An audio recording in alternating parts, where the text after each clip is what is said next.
ನಮಸ್ಕಾರ ಗೆಳೆಯರೇ, ದ್ವಿತೀಯ PUC ಪರೀಕ್ಷೆ ಅನ್ನೋದು ಇನ್ನೇನು ಹತ್ರ ಬರ್ತಾ ಇದೆ. ಎಕ್ಸಾಮ್ ಅಂದಮೇಲೆ ಎಲ್ಲರಿಗೂ ಕೂಡ ಭಯ ಅನ್ನೋದು ಇದ್ದೇ ಇರುತ್ತೆ. ಒಂದು ವೇಳೆ ನಾನು ಒಂದೆರಡು ಮಾರ್ಕ್ಸ್ ಇಂದ ಫೇಲ್ ಆದರೆ ಕತೆ ಏನು ಅಂತ ಇವತ್ತಿನ ಈ ವಿಡಿಯೋದಲ್ಲಿ ಕರ್ನಾಟಕ ಬೋರ್ಡ್ ಗ್ರೇಸ್ ಮಾರ್ಕ್ಸ್ ಮತ್ತು ರಿಅಲ್ವೇಷನ್ ಬಗ್ಗೆ ಇರುವ ಕಂಪ್ಲೀಟ್ ರೂಲ್ಸ್ ಅಂಡ್ ರೆಗ್ಯುಲೇಷನ್ಸ್ಗಳ ಬಗ್ಗೆ ಕಂಪ್ಲೀಟ್ ಆಗಿ ತಿಳಿದುಕೊಳ್ಳೋಣ. ಸೊ ಅದರಿಂದ ಕೊನೆಯವರೆಗೂ ನೋಡಿದರೆ ಮಾತ್ರ ನಿಮಗೆ ಗೊತ್ತಾಗುತ್ತೆ. ಸೊ ಕಂಪ್ಲೀಟ್ ಆಗಿ ಹೇಳ್ಕೊಡ್ತೀನಿ, ಕೊನೆಯವರೆಗೂ ನೋಡಿ. ಮೊದಲನೆಯದಾಗಿ ಗ್ರೇಸ್ ಮಾರ್ಕ್ಸ್ ಅಂದರೆ ಏನು ಅಂತ ನಾವು ಫಸ್ಟ್ ಆಫ್ ಆಲ್ ತಿಳ್ಕೋಬೇಕು. ನೀವು ಯಾವುದಾದ್ರೂ ಒಂದು ಸಬ್ಜೆಕ್ಟ್ನಲ್ಲಿ ಪಾಸ್ ಆಗಲು 2 ಅಥವಾ 3 ಮಾರ್ಕ್ಸ್ ಫೇಲ್ ಆಗುವಂತಹ ಸಿಚುವೇಶನ್ ಬಂದರೆ ಬೋರ್ಡ್ ರೂಲ್ಸ್ ಪ್ರಕಾರ ನಿಮಗೆ ಎಕ್ಸ್ಟ್ರಾ ಮಾರ್ಕ್ಸ್ ಅನ್ನು ನೀಡಿ ಪಾಸ್ ಮಾಡಲಾಗುತ್ತೆ.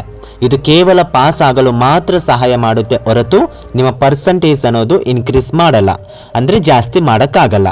ಸೊ ನೀವು ಪಾಸ್ ಆಗ್ಬೋದು ಅಷ್ಟೇ. ಇನ್ನು ಎರಡನೇ ಅಪ್ಡೇಟ್ಗೆ ಬಂದರೆ ರಿಅಲ್ವೇಷನ್ ಬಗ್ಗೆ.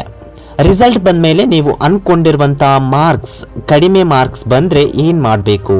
ರಿಅಲ್ವೇಷನ್ಗೆ ಅಪ್ಲೈ ಮಾಡ್ಬೋದು. ಆದರೆ ಅದಕ್ಕೂ ಮುಂಚೆ ಒಂದು ಸಣ್ಣ ಟಿಪ್ಸ್ ಗೊತ್ತಿರಬೇಕು. ನೀವು ಮೊದಲು ನಿಮ್ಮ ಆನ್ಸರ್ ಶೀಟ್ನ ಫೋಟೋ ಕಾಪಿ ಅನ್ನೋದು ತರಿಸ್ಕೋಬೇಕು.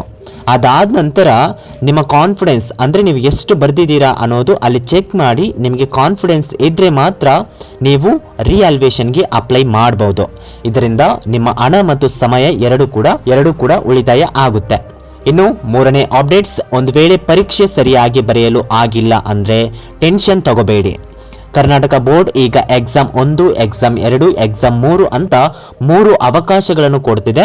ಮೊದಲ ಪರೀಕ್ಷೆಯಲ್ಲಿ ಮಾರ್ಕ್ಸ್ ಕಡಿಮೆ ಬಂದರೆ ಮುಂದಿನ ಪರೀಕ್ಷೆಯಲ್ಲಿ ಸ್ಕೋರ್ ಇಂಪ್ರೂವ್ ಮಾಡ್ಕೋಬಹುದು. ಸೊ ಫೇಲ್ ಆಗೋ ಭಯ ಬಿಟ್ಟು ಕಾನ್ಫಿಡೆಂಟ್ ಆಗಿ ಓದಿ. ಇದಿಷ್ಟು ಇವತ್ತಿನ ಮಾಹಿತಿ. ಈ ವಿಡಿಯೋಗೆ ಲೈಕ್ ಅನ್ನೋದು ಮಾಡಿ, ನಿಮ್ಮ ಕಾಲೇಜಿನ ಎಲ್ಲ ಗ್ರೂಪ್ಗಳಿಗೂ ಕೂಡ ಶೇರ್ ಅನ್ನೋದು ಮಾಡಿ, ಅದರಿಂದ ನಮ್ಮ ಚಾನಲ್ ಅನ್ನೋದು ಸಬ್ಸ್ಕ್ರೈಬ್ ಮಾಡಿ ಇಟ್ಕೊಳ್ಳಿ. ತುಂಬ ಹೆಲ್ಪ್ ಆಗುತ್ತೆ. ಏನೇ ಡೌಟ್ಸ್ ಇದ್ರೂ ಕೂಡ ಕೆಳಗಡೆ ಕಾಮೆಂಟ್ ಬಾಕ್ಸ್ನಲ್ಲಿ ತಿಳಿಸಿ. ಸೊ ಆಲ್ ದ ಬೆಸ್ಟ್ ಎಲ್ಲರಿಗೂ ಕೂಡ.